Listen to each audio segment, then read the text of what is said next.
Hello viewers, daily ভোগসভা ব্লগে আপনাদের সবাইকে স্বাগত।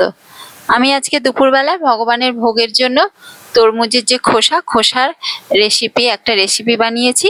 তো আপনাদের সেটাই দেখাচ্ছি কিভাবে আমি রেসিপিটা বানিয়েছি। এখানে তরমুজের খোসার রেসিপির জন্য তরমুজ একটা 4 কিলো ওজনের তরমুজ কাটা হয়েছিল সকালে। সেই তরমুজের যে খোসাটা ছিল, খোসার যে সবুজ বাইরের দিকের অংশটা সেটা আমি ফেলে দিয়ে ভেতরের যে সাদা অংশটা ওটা নিয়েছি। ওটা খুব সুন্দর করে ঝিরিঝিরি করে কেটে নিয়েছি, যাতে ভালো করে সেদ্ধ হয়, তার জন্য ঝিরিঝিরি করে কেটে নিয়েছি। এবারে এই তরমুজের খোসার রেসিপিটা বানাবো, দেখুন কিভাবে বানাই। এর জন্য আমি প্রথমেই ইন্ডাকশনে কড়া বসিয়ে নিয়েছি। কড়াটা গরম হয়ে গেছে। এটা এবার লো ফ্লেমে আমি এখানে সাদা তিল কিছুটা ভেজে নেব। দেখুন, কিছুটা সাদা তিল আমি দিয়ে দিচ্ছি। সাদা তিলটা ভেজে নেব, খুব লো ফ্লেমে ভাজতে হবে, নাহলে তিল পুড়ে যাবে চট করে, আর ক্রমাগত নাড়তে হবে। তো তিলটা আমি ভেজে নিচ্ছি। এখানে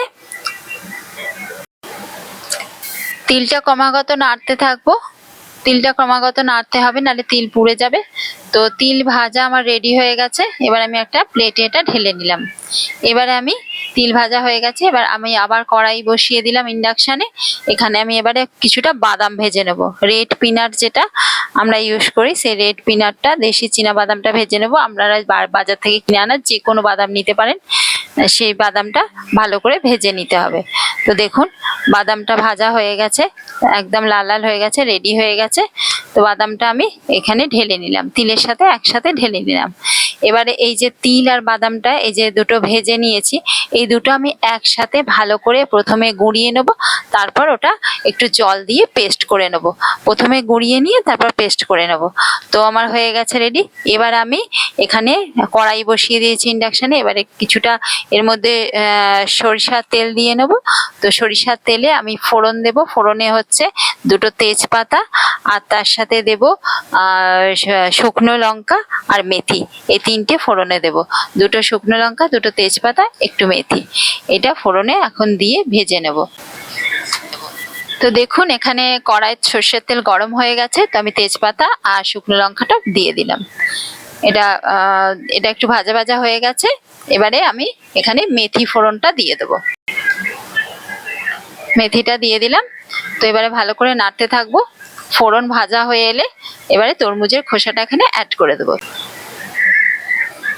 দেখুন, তরমুজের খোসাটা আমি দিয়ে দিচ্ছি এখানে। ভালো করে তরমুজের খোসাটা আমি দিয়ে নাড়াচাড়া করতে থাকবো। তরমুজের খোসা দেওয়া হয়ে গেছে। এবার আমি একটু ভালো করে নাড়াচাড়া করবো এখানে। তারপর এখানে আমি লবণ আর হলুদ অ্যাড করব। তো আমি স্বাদ মতো লবণ দিয়ে নিলাম। আপনারা আপনাদের স্বাদ মতো লবণ দিয়ে নেবেন।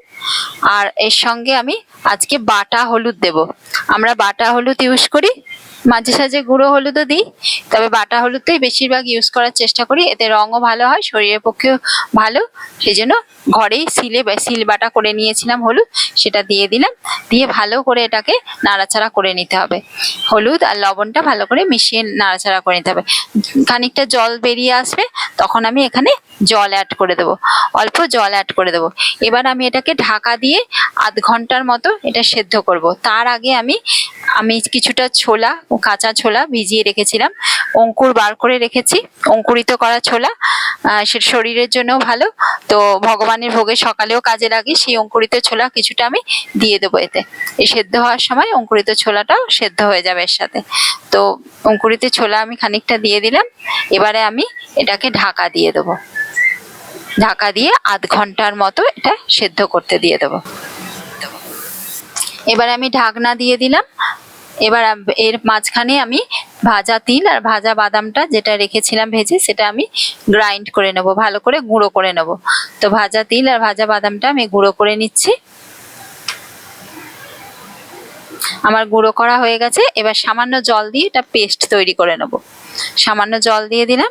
এবার এটার আমি পেস্ট তৈরি করে নিচ্ছি। দেখুন, এই যে পেস্ট আমার হয়ে গেছে। এবারে আমি এই ঢাকনা খুলে এতে সামান্য মতো মিষ্টি অ্যাড করে দেবো। যে যার পছন্দ মতো মিষ্টি যতটা খান ততটা অ্যাড করবেন।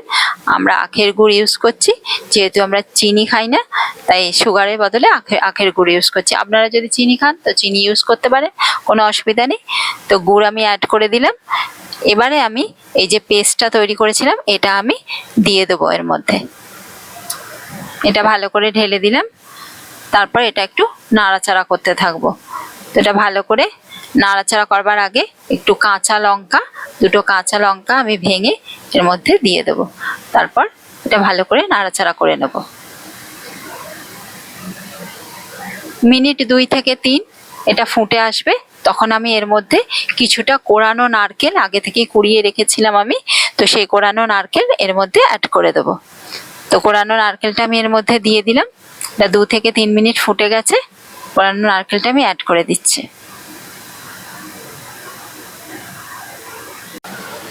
কোরানো নারকেল আমার দেওয়া হয়ে গেল। তো এবার আমি আরো মিনিট খানেক মতো এটা নাড়াচাড়া করে নিয়ে তারপর এটা ঢাকা দিয়ে ইন্ডাকশনের সুইচ অফ করে 10 মিনিট স্ট্যান্ডিং মোডে রেখে দেবো। 10 মিনিট বাদে এটা নামিয়ে আমি অন্য পাত্রে ঢেলে দেবো। আপনারাও বাড়িতে করে দেখবেন, রেসিপিটা অসাধারণ রেসিপি। বাড়িতে তরমুজ আনলে খোসা ফেলে না দিয়ে খোসার ভেতরের অংশটা কেটে আপনারা এইভাবে আমি যেরকমভাবে দেখালাম সেভাবে করে দেখবেন, খুবই ভালো লাগবে। খুবই অসাধারণ রেসিপি। আমি একটা অন্য পাত্রে ঢেলে নিচ্ছি এবার এই তরমুজের রেসিপিটা। ঢালা হয়ে গেল আমার অন্য পাত্রে। আমি আজকে এটা ভগবানের দুপুরবেলা ভোগে দেবার জন্য বানিয়েছি। তো দুপুরবেলা ভগবানকে ভোগে দেব। আপনারা কমেন্টের মাধ্যমে জানাবেন বাড়িতে তৈরি করে কেমন রেসিপিটা হয়েছে। সবাই ভালো থাকবেন।